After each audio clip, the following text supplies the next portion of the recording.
Welcome back. Our next guest, Erin Runnion, is the founding director of the Joyful Child Foundation in memory of her daughter, Samantha Runnion. Samantha's life was cut short in July of 2002, 11 days before her 6th birthday, when she was abducted, sexually assaulted, and murdered. Erin is dedicated to ensuring that her daughter's tragic death continue to be a catalyst to engage others in our collective responsibility to protect our nation's children from sexual abuse and abduction. Welcome to the show, Erin. Hello. Thank you for having me, Danielle. Welcome. Problem. Good to have you here. Thank Erin, you. first I want to ask you to explain to the listeners, what is the Joyful Child Foundation? Well, I started the Joyful Child Foundation after my daughter Samantha was kidnapped and murdered in July of 2002. It was 11 days before her 6th birthday, and the more that I learned about crimes against children, the more I felt I had to make every parent aware of the fact that most of these crimes are preventable if we know what to look for and how to better protect our kids. So we're dedicated to uniting communities in their protection. And so what would a parent do? Why don't you explain that a little bit?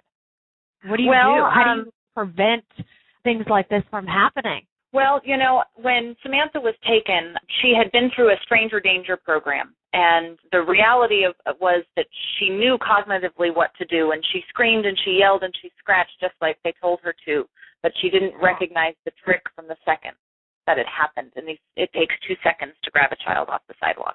And so she did everything right that she was told to do, but she hadn't been taught how to defend herself and how to distract him so that she could get away. And that's the difference. It's really that, we don't teach our children how to swim by talking to them in the living room. We take them in the pool and show them how to swim. And when we teach our children now how to be safe in this world, we actually take them to the store and say, what happens if you get separated? Where do you go? What is our safety plan when we're out and about if we get separated? If somebody comes up to you and tries to take you away from mommy, what can we do? What's our plan? And you come up with an actual plan in real time, in real life, and use those real-life teachable moments to teach your children about safety, not just talk about it, and that we teach children actual physical skills. Okay, so tell me a little bit about that, because, our listeners probably are mommies, a majority of them are daddies. And, we need to say, okay, what would you tell your child? Yes, we do talk about it, but when you go through a process like that with your child and you don't just talk about it, what do you tell your child? Because I get child abductions Google alerts all the time, and they say, the child was screaming, you're not my daddy, and nobody did anything. Yep. That's scary. It is horrifying. And the first thing that got me started was the reality that there are 58,000 non-family related abductions every year, and about 115 of those are cases like my daughter's, where it's a stranger and most of them are murdered within the first 3 hours. And that blew my mind. And most of those children are recovered. That's the good news. Thanks to the Amber Alert and all of the law enforcement training, we don't wait 2 days. It takes, law enforcement has to report a missing child within 2 hours. But the reality is that it's still happening at the same rate. And these children are being sexually assaulted generally before they are let go or found. And there is so much that we can do. So the challenge, when I started the Joyful Child, I didn't want to scare kids. Because when Samantha went through stranger danger, she was terrified. She had nightmares. And I didn't know what more to teach her. I didn't know what to tell her if somebody took her. And so I started looking at rad kids because I was looking for a curriculum that wouldn't scare the heck out of children in the process of trying to teach them to be safe, because that's not the idea at all. They're not the ones who should be punished. It's the offenders. Vulnerability doesn't exist if there aren't bad guys trying to take advantage of it. So what we teach our children is through a 10-hour curriculum. So it's really a progressive development where we start with the most basic safety education. What is an emergency?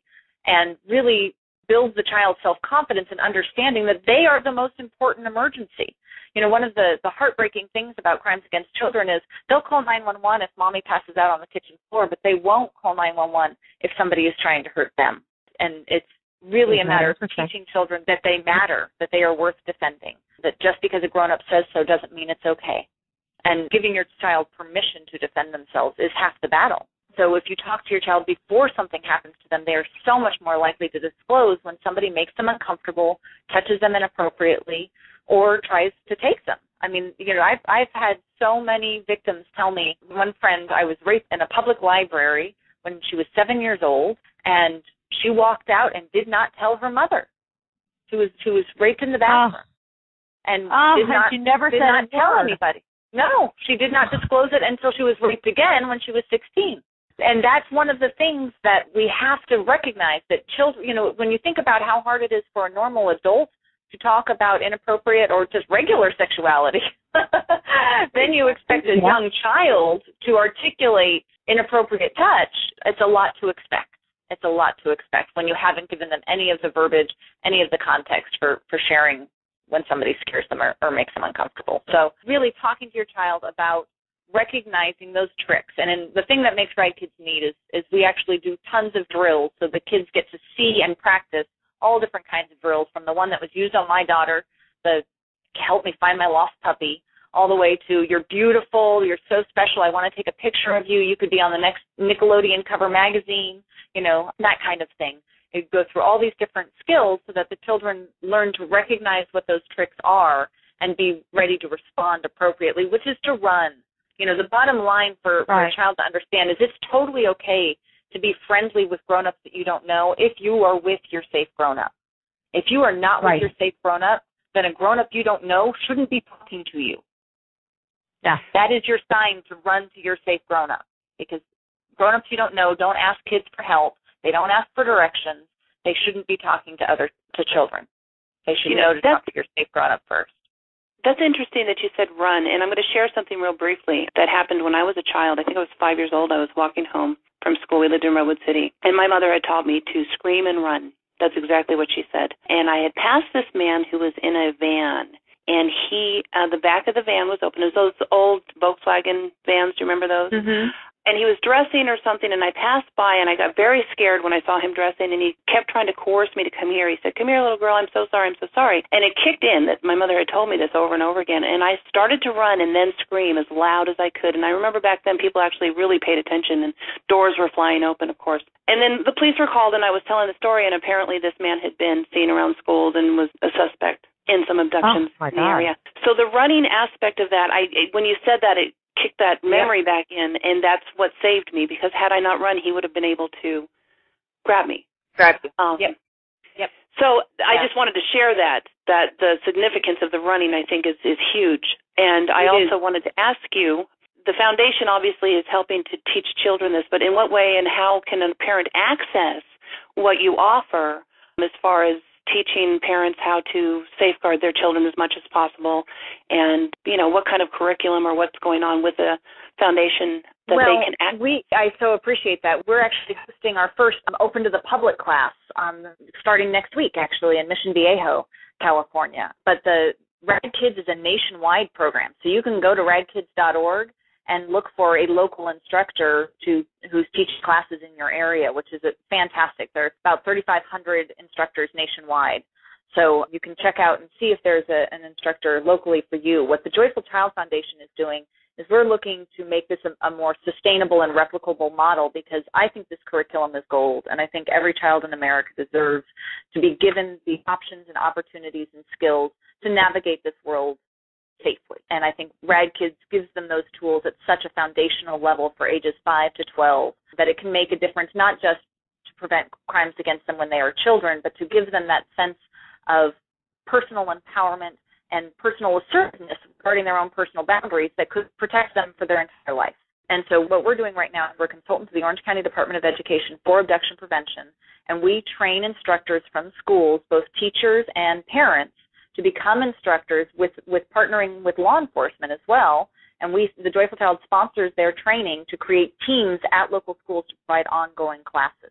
So we are right now operating in 10 school districts in Orange County and look to expand to all 25 in the next 18 months. And we are also hosting these public classes now for families, we're at schools where we're not there yet, so that they have an opportunity to participate. That's wonderful. And you also do speaking as well, right, through the Elite Speakers Bureau and whatnot. So you do a teaching, a seminar of sorts for parents and things of that nature, so you're available there as well. Absolutely. We actually even train ambassadors to teach about preventing child abduction and recognizing predatory behaviors. Erin, your program is from the ages of 5 to 12.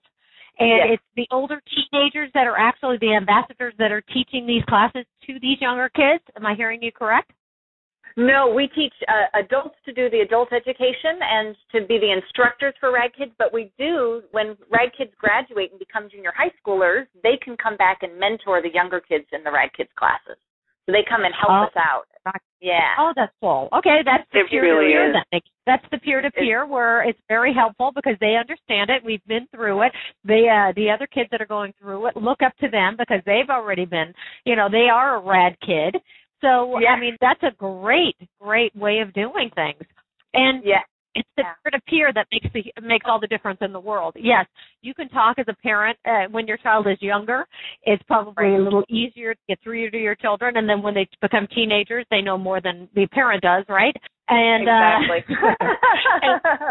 So these RAD kids are RAD kids teaching these other children to become RAD kids. That's wonderful. Exactly. Yes. And we're initiating it with high school students as well so that we can reach some older, our 8 to 12-year-olds will listen to the high school students than they will their closer age group peers. So, we're expanding the mentoring. We're going to continue this. So it's not going to be just for the young kids. You're going to be expanding to the teenagers as well. Exactly. Yeah, I'm very excited. It's really powerful. Yeah. Okay, so we've had 79 kids escape attempted abductions and over 4,000 children reported escaping sexual assaults. Oh, that's amazing. And that's fantastic. And you are having an event on November 3rd, and it's the 2011 Samantha's Pride Award. It takes a community. Absolutely, it takes a community to help and to work. It's Thursday, November 3rd, 2011, 6:30 to 10 p.m. at the Fairmont Hotel in Newport Beach. Tickets are available. Yes, Erin? Yes, they are available, and Meta World Peace will be in the house. That's be a great evening. Oh, that's wonderful. That sounds exciting. And where can they get the tickets? At www.thejoyfulchild.org. Okay, and so what we'll do is we'll put that up on our site as well, and we'll be able to get hopefully some more people interested in coming to this event, which is so important to educate and to know a little bit more about what your organization, the Joyful Child Foundation, does. Gosh, Erin, this is absolutely amazing. Now, I also know that you are working on AB 109. That's keeping predators, sexual offenders out of parks and recreational areas. Tell me a little bit about that. We're working on a city ordinance with the DA, Tony Rakakis, who we're actually giving an award to for all of his proactive efforts when it comes to sex offender management. We're going city by city. We passed a county parks ordinance that bans registered sex offenders from utilizing publicly funded county parks and recreational facilities, but each city has to match that with their own ordinance. Otherwise, offenders can just go to the city parks. And what we know about predators is that although most abductions may not happen from parks, lots of sexual assaults happen in public restrooms, and child pornography is just an enormous issue in this country. We are the biggest producer and consumer of child pornography, and offenders do use public parks and beaches to take photos of children and stalk them to get images that they can then distribute inappropriately. And it is unbelievable, but it's just happening at such an astounding rate. So that's one proactive piece. AB 109 is a state law that Governor Brown in California enacted that was a response. It's called the Realignment Act. There's the word justice in there, but I can't take it.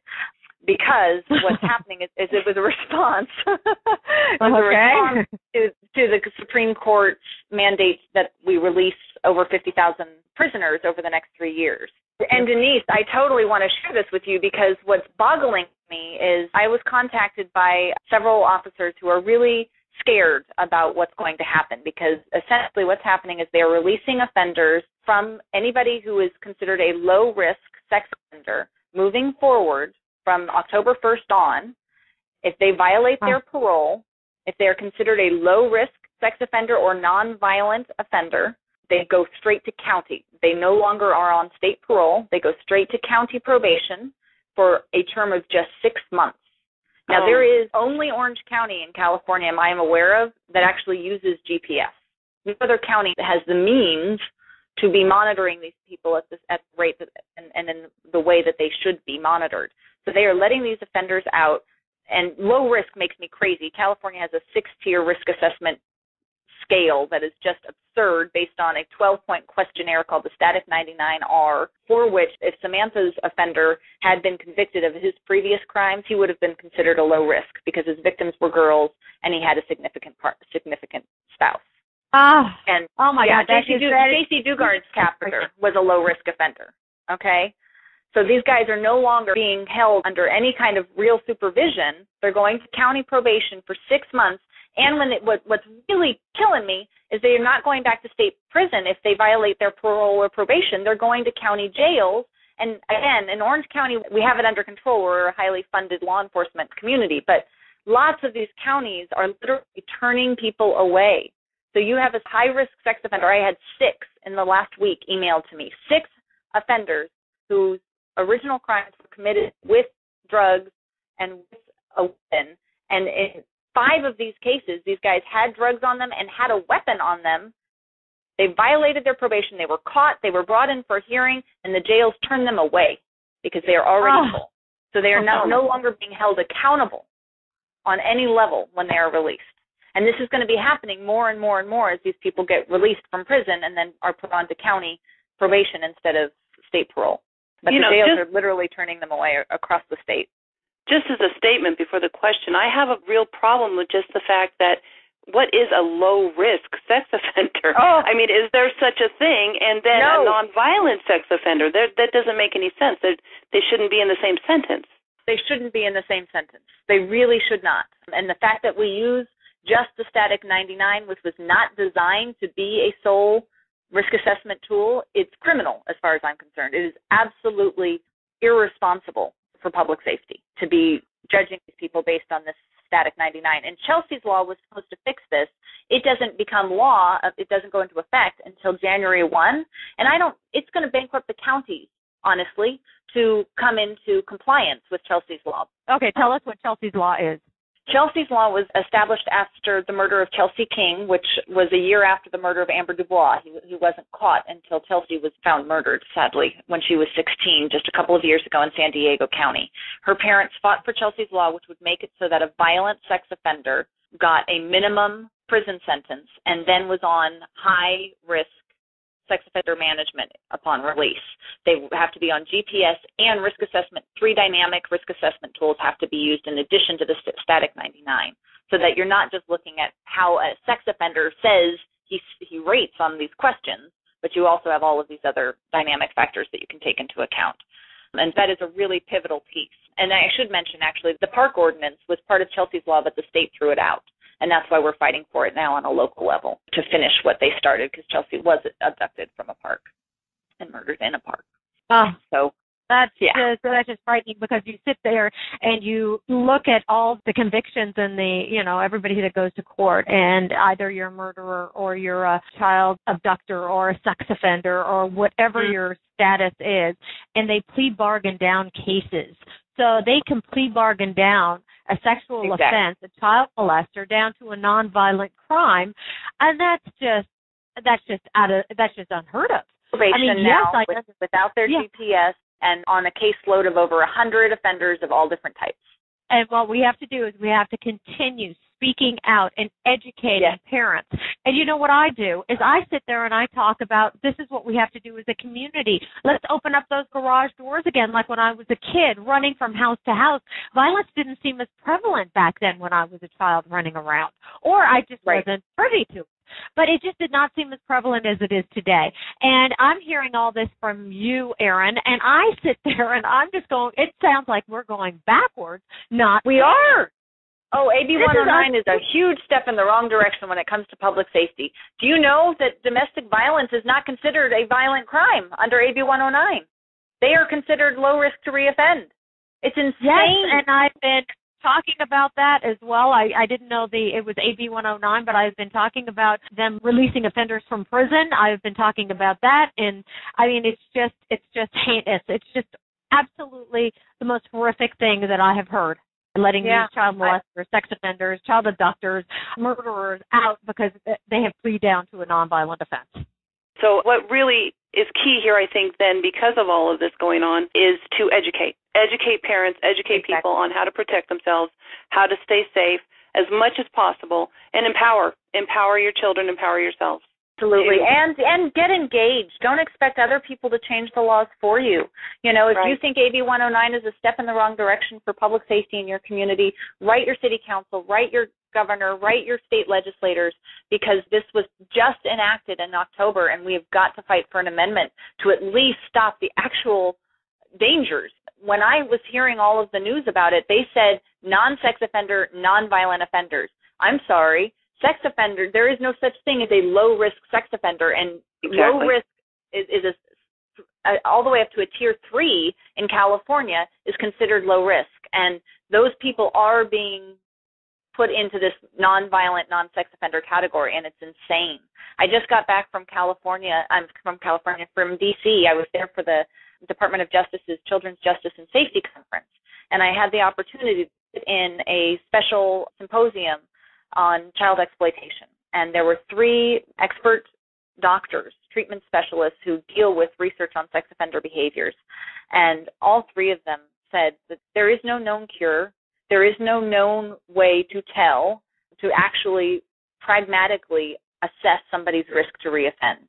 That you cannot know for certain when you let these people out if they will reoffend. What we do know is that when they are on high supervision, when they are being held accountable for every transgression that is a trigger for their sex offenses, that is the only known deterrent to them doing it again. That there is a low recidivism rate when they are on probation, parole, and under high supervision. Once they are off, I've had parole officers tell me that their parolees were crying because they knew that they were going to victimize somebody else when they got on parole. Yeah, I was at Rikers Island years ago, and there was an inmate there, and he was in on his second strike, and I was wondering, why is he so adamant about finding a program when he gets out of here? Well, I didn't realize he was on his second strike again, and he said he was going to go out and offend again because there was no classes, nothing to educate him, nothing to help him to not deal with the urges, not to beat his wife again, and he would be in on his third strike, and he would be gone for life, right? Yep. Okay, now, yep. Erin, do you work at all with other states, or are you strictly working here in California? Well, I've worked on the federal legislation with the National Association to Protect Children and the Surviving Parents Coalition. We focus on mostly child exploitation law, trying to get folks to understand that we actually have the ability to catch a lot of these guys who think that they're operating anonymously on the internet. We've tracked over 1 million individual IP addresses. No, I don't mean IP addresses. I mean actual computer serial numbers, trafficking in known images of prepubescent child pornography. And we're just not dedicating the resources to go and catch these guys because our prisons are overcrowded and yada, yada. I'm like, let everybody else out. Could we please stop the violence against our children and women? Yeah, because the cycle is not going to stop until we stop violence against women and children. So I absolutely agree with you. So what do you what is it that you would like to tell our listeners and to the moms and the dads out there, brothers and sisters? How can we protect our young, and what would be the most important message for you to get out there to these listeners right now? First and foremost, cherish them for who they are in this very moment. Life is too short even when we are blessed to live a long life. Enjoy and embrace them for the moment, and talk to them before something happens. Create a safety plan. Text each other when you're coming and going, no matter how old your children and your loved ones are. Communicate with each other regularly so that you know when they're coming and going and that they're safe.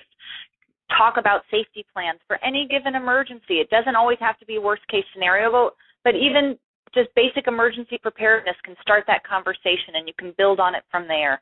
But don't wait for a tragedy to touch you before you start paying attention. Get engaged today. How can people also get involved in legislation and making sure that, as we were discussing earlier, AB 109, how can they get involved with that and have their voice be heard? Where can they go to do that? Oh, I think they should start at your city council meeting. Talk about it at your city council and state legislator. Write to your assemblyman, your state senator, and the governor. There is no reason to wait for somebody else to do it for you. Write to them today. Call their offices. You just Google whoever they are, whatever offices, what district you're in, what city you are in. You can look it up very easily online and call your local representatives and your state representatives and tell them that you want to make AB 109 reversed. You don't want these offenders to get out. You don't want them going on to lesser supervision for less amount of time. It's a step backwards for public safety. Join us on Thursday, November 3rd for the Joyful Child Foundation's It Takes a Community event from 6:30 p.m. to 10 p.m. at the Fairmont Hotel in Newport Beach, California. There are still tickets available, and you can get those through detoxradio.com. Erin, Thank you so much for joining us today. I mean, this was just a wealth of information, and I hope that all our listeners just pass the word and just talk education, and everything that you've told them that they can do. So thank you so much for your insight, and thanks for joining us. Thank you, Erin. Thank you for what you're doing. Thank you. Wonderful. Thank you for all that you've done to raise awareness. It's amazing. Thank you. Take care. Have a great day. Bye. Bye. Bye-bye. If you would like information about upcoming shows or are interested in booking a speaker, visit www.detoxradio.com. Thank you for listening to Detox Radio with Denise and Danielle. Be sure to tune in next week for another great show.